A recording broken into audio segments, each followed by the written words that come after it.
a full frame ZV vlog style camera around $3,000. Ooh, this is getting good. We got to talk about this one. What's up, y'all? Tight Shirt here, Warfield, back for another video. Hey, I hope you're having a fantastic day so far. Remember to be thankful for your life today, because you did not have to have that. On with the meat and potatoes. As we talked about in the intro, there is a new ZV full frame camera coming, speculated at the end of March. Now, in the last video, we did talk rumors, right? And I speculated, that video's right up there, by the way. I speculated that this new camera could be some type of ZV camera, like some type of full frame, maybe ZV camera, or it could be some type of like RX1R type camera with a fixed lens and a full frame, right? Well, boy, was I wrong. Well, I wasn't totally wrong, but I was kind of wrong, right? So this new update on Sony Alpha Rumors basically says for $3,000, we're getting a new vlogger focused ZV full frame camera with a 12 megapixel sensor that can shoot 4K 60 and 4K 120 pretty much uncropped. You know what that sounds like to me?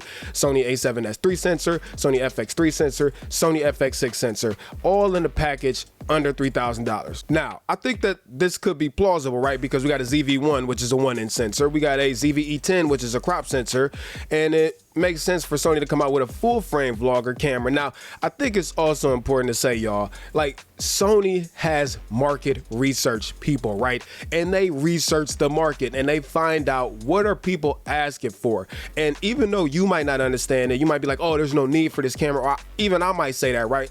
Every single time Sony is right. When we think about the ZV-E10, all of us was like, oh, nobody wants this camera. Nobody cares about an APS-C vlogger camera, blah, blah, blah. Turns out it was one of Sony's most popular cameras ever. So if Sony is making this camera, there's a reason and there are people asking for it. Personally, I'm pretty hyped to have a vlog style full frame camera with the a7S III sensor in there, because that sensor is y'all know how good that sensor is. But the $3,000 price tag, I don't really know if that's going to be good. So anyways, let's talk about a ZV camera, right? ZV camera is not about to be a Sony a7S III or FX3. There's going to be some things that are stripped out of it. So I fully expect this camera to not have physical stabilization.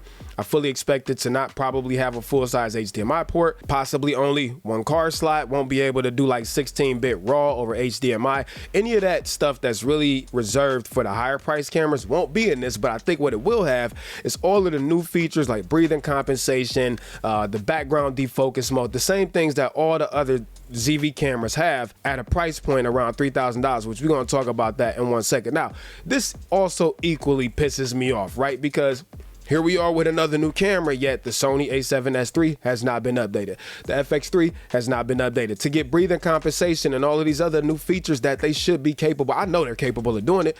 Sony just hasn't done it. And it's really going to make some people mad who buy this new camera and the current flagship cameras don't have it. But neither here nor there. I talked about that in this video. So I think this camera's success will be hinged upon price, because if you put it too close to the Sony a7S III, and you tell people, hey, this can do 10-bit, 422, and all of these modes, and it's got a full frame, and it's great low-light performance, it can do 4K 60, 4K 120, and you price it at like $3,000, I think you're putting it too close to the Sony a7S III, because for extra $499, I'm getting all this extra stuff when it comes to like the Sony a7S III.